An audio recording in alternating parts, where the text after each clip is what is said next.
crucial yung quote-unquote movie na yun para maitawid mo yung movie na ito?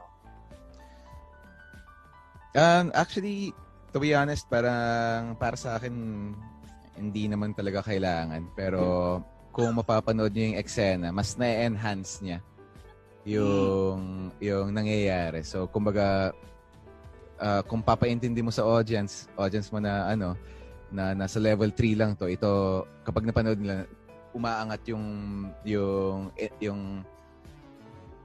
yung gustong ibigay ng eksena para umabot sa level 10, parang ganun. At feeling ko nag-work naman.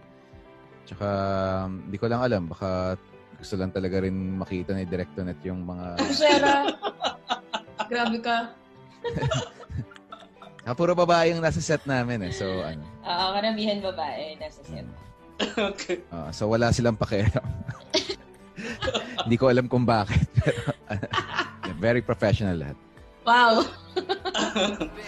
Sanay na